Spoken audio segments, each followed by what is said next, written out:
नमस्कार मित्रों, मैं हूं डॉक्टर अजीत सिंह। हमारे YouTube चैनल पर एक बार पुनः आपका स्वागत है। साथियों, आज की क्लास में जियोग्राफी प्रैक्टिस सेट नंबर 4 आज हम सॉल्व करने जा रहे हैं। तो आइए समय को नष्ट न करते हुए हम क्वेश्चन को सॉल्व करते हैं। इसी क्रम में पहला क्वेश्चन है, कौन सी हवा वर्ष में 2 बार अपनी दिशा में परिवर्तित करती है? कौन सी हवा वर्ष में 2 बार अपनी दिशा परिवर्तित करती है? व्यापारिक हवा, पछुआ हवा, मानसूनी हवा, ध्रुवीय हवा। तो साथियों, मानसूनी हवा वर्ष में 2 बार अपनी दिशा परिवर्तित करती है। तो इसलिए साथियों, इसका करेक्ट आंसर ऑप्शन सी हो जाएगा। नेक्स्ट, ज्वार भाटा की उत्पत्ति का कारण है पृथ्वी का घूर्णन, ध्रुवीय उच्च वायु भार, सूर्य एवं चंद्रमा की गुरुत्वाकर्षण शक्ति, अनियतवाही हवाएं। तो साथियों, ज्वार भाटा की उत्पत्ति का कारण सूर्य एवं चंद्रमा की गुरुत्वाकर्षण शक्तियां हैं। इनमें चंद्रमा की गुरुत्वाकर्षण शक्ति का प्रभाव अधिक होता है। तो इसलिए साथियों, इसका करेक्ट आंसर ऑप्शन सी।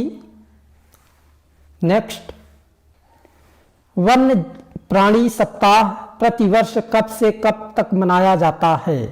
1 से 7 अक्टूबर, 1 से 7 जनवरी, 25 से 31 दिसंबर, 15 से 22 सितंबर। तो साथियों, वन्य प्राणी सप्ताह प्रतिवर्ष 1 से 7 अक्टूबर तक मनाया जाता है। उसका उद्देश्य वन्य जीव व पर्यावरण की सुरक्षा को जागरूक करना है। इसलिए साथियों, इसका correct answer option A. Next, Kalpakkam में स्थित है तेल शोधनशाला, जल विद्युत शक्ति गृह, परमाणु ऊर्जा केंद्र, परमाणु परीक्षण स्थल। तो साथियों, कलपक्कम में परमाणु ऊर्जा केंद्र स्थित है। कलपक्कम तमिलनाडु का एक शहर है। तो इसलिए साथियों, इसका करेक्ट आंसर ऑप्शन सी हो जाएगा। नेक्स्ट, निम्न में से कौन सा लेटा हुआ ग्रह कहलाता है? शनि, पृथ्वी, अरुण, वरुण। साथियों, अरुण ग्रह को लेटा हुआ ग्रह कहते हैं। इस ग्रह की खोज सर विलियम हर्शेल ने 1781 ईस्वी में की थी। अरुण ग्रह आकार में के अनुसार सौरमंडल का तीसरा सबसे बड़ा ग्रह है। अरुण ग्रह अपने अक्ष पर सूर्य की ओर इतना झुका हुआ है कि लेटा हुआ प्रतीत होता है। इसलिए साथियों, इसका करेक्ट आंसर ऑप्शन सी हो जाएगा, अरुण ग्रह। नेक्स्ट, छत्रक शैल विशिष्ट प्रकार की भू आकृतियां हैं जो नदी घाटियों में दिखाई देती हैं, पर्वत शिखरों पर दिखाई देती हैं, तटीय क्षेत्रों में दिखाई देती हैं, मरुस्थलों में दिखाई देती हैं। साथियों, छत्रक शैल या मशरूम रॉक की आकृति छतरी नुमा होती है। इसे गारा भी कहा जाता है। ये शैल मरुस्थलीय क्षेत्रों में मुलायम शैलों के कम अपरदन के परिणाम स्वरूप बनते हैं। इसलिए साथियों, इसका करेक्ट आंसर ऑप्शन डी हो जाएगा, मरुस्थलों में दिखाई देती है। नेक्स्ट, समस्त पृथ्वी पर 2 तारीखें जब रात और दिन समान अवधि के होते हैं उसे कहते हैं इक्विनॉक्स, ओरोरस, आइसोबार्स, सोल्स्टिसेज। साथियों, प्रत्येक वर्ष पृथ्वी पर 21 मार्च तथा 23 सितंबर को दिन और रात की अवधि समान होती है। ये दोनों स्थितियां विषुव या इक्विनॉक्स कहलाती है। इसलिए साथियों, इसका करेक्ट आंसर ऑप्शन ए हो जाएगा। नेक्स्ट, सी ऑफ ट्रांक्विलिटी स्थित है दक्षिण पूर्व अफ्रीका, रूस का पश्चिमी तट, चंद्रमा, भारत का पश्चिमी तट। सी ऑफ ट्रैंक्विलिटी चंद्रमा के पश्चिमी भाग में विशाल मात्रा में धूल कण का मैदान है। इसे शांति का सागर कहा जाता है, जिसे सी ऑफ ट्रैंक्विलिटी कहा जाता है। इसलिए साथियों इसका करेक्ट आंसर ऑप्शन सी हो जाएगा। नेक्स्ट, भारत में हरित क्रांति का सर्वाधिक प्रभाव किस फसल पर पड़ा? गेहूं, मक्का, धान, ज्वार। साथियों, भारत में हरित क्रांति की शुरुआत प्रसिद्ध कृषि वैज्ञानिक नॉर्मन ई बोरलॉग द्वारा 1965 में प्रथम कृषि क्रांति के रूप में की गई, जिसका सर्वाधिक प्रभाव गेहूं के उत्पादन पर पड़ा। इनके नेतृत्व में प्रसिद्ध कृषि वैज्ञानिक डॉक्टर स्वामीनाथन ने गेहूं की कतिपय नवीन प्रजातियों की खोज की। इसलिए साथियों इसका करेक्ट आंसर ऑप्शन ए हो जाएगा, गेहूं। भारत का कौन सा प्रदेश रबर का सबसे अधिक उत्पादन करता है? तमिलनाडु, आंध्र प्रदेश, केरल, महाराष्ट्र।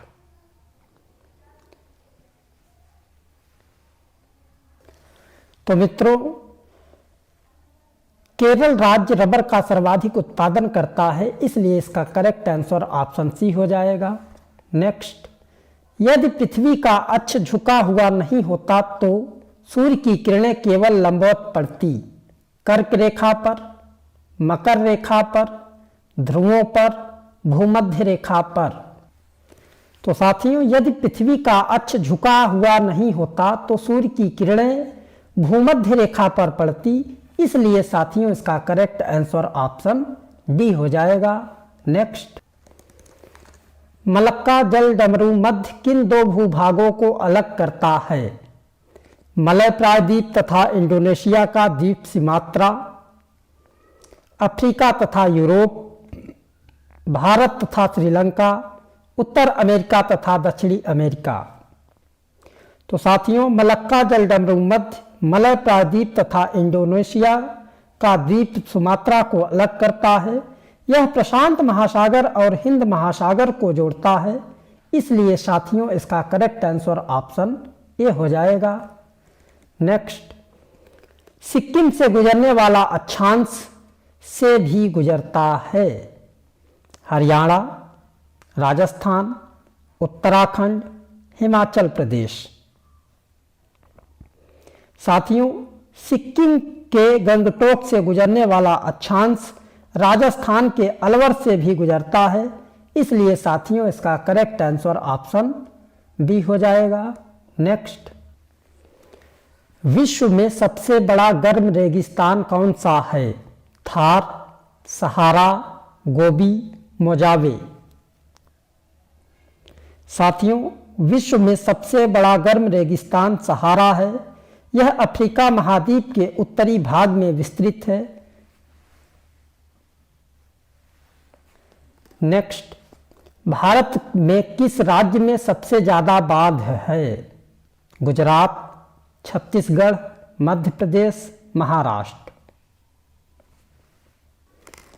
तो साथियों भारत में महाराष्ट्र राज्य में सबसे ज्यादा बाघ है। इसलिए इसका करेक्ट आंसर ऑप्शन डी हो जाएगा। नेक्स्ट, सर्दियों में उगाई जाने वाली फसलें जिनकी बसंत में कटाई की जाती है फसलें कहलाती हैं? रबी, खरीफ, नकद, भोजन।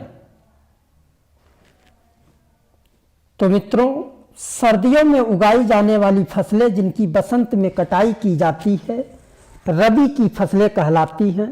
ये फसलें सामान्यतः अक्टूबर में बोई जाती हैं और मार्च में काट ली जाती हैं। इसके अंतर्गत आने वाली प्रमुख फसलें हैं गेहूं, जौ, चना, मटर, सरसों, राई इत्यादि। इसलिए साथियों इसका करेक्ट आंसर ऑप्शन ए हो जाएगा। नेक्स्ट, केटू या गाडविन ऑस्टिन किस पर्वत श्रृंखला में स्थित है? काराकोरम, मध्य हिमालय, बृहत हिमालय, निम्न हिमालय। साथियों सिंधु नदी और पामीर पठार के मध्य सुदूर उत्तर में स्थित काराकोरम पर्वत श्रृंखला की सबसे ऊंची चोटी केटू या गाडविन ऑस्टिन है। काराकोरम श्रृंखला में ही सियाचिन और बाल्टोरो हिमनद स्थित है, जबकि मध्य, बृहत तथा निम्न हिमालय सभी हिमालय पर्वत श्रृंखला के ही भाग या प्रकार हैं। इसलिए साथियों इसका करेक्ट आंसर ऑप्शन ए हो जाएगा। नेक्स्ट, वर्षा वितरण के आधार पर भारत को 4 वर्षा क्षेत्रों में विभाजित किया जा सकता है। इस आधार पर अत्यधिक वर्षा वाला क्षेत्र औसतन 200 सेंटीमीटर से अधिक निम्नलिखित में से कौन सा एक है? उत्तरी गुजरात, पूर्वी राजस्थान, बिहार, पश्चिमी घाट। तो साथियों भारत को वर्षा वितरण के आधार पर 4 क्षेत्रों में विभाजित किया जा सकता है। पहला, अत्यधिक वर्षा वाले क्षेत्र,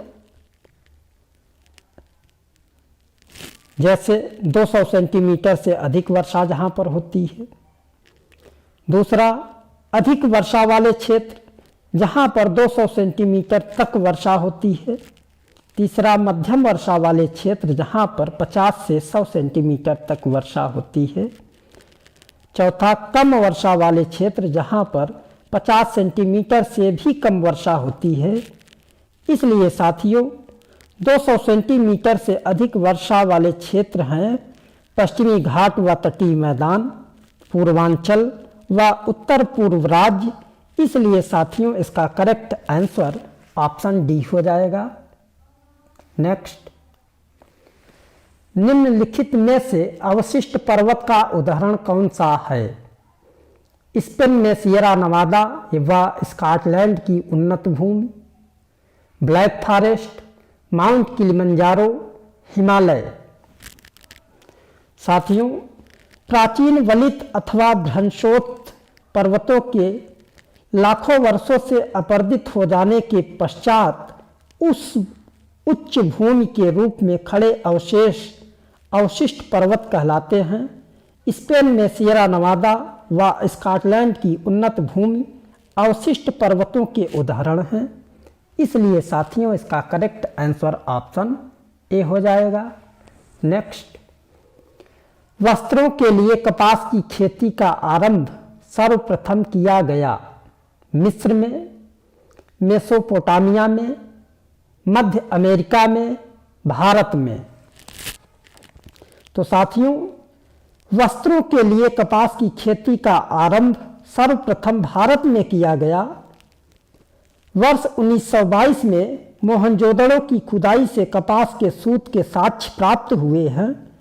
भारत से कपास यूनान गई, जिसे यूनानी हिंडन के नाम से पुकारते थे।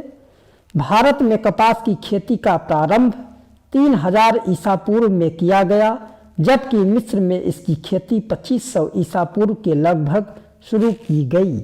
तो इसलिए साथियों इसका करेक्ट आंसर ऑप्शन डी हो जाएगा। तो मित्रों आज की क्लास में बस इतना ही। आशा करता हूं कि आज की क्लास आपको बहुत महत्वपूर्ण सिद्ध होगी। इसी प्रकार से हमारे और भी वीडियो को पाने के लिए हमारे चैनल को सब्सक्राइब करें, लाइक करें व कमेंट करें। इसी के साथ आज की क्लास यहीं पे समाप्त की जाती है। जय हिंद, जय भारत।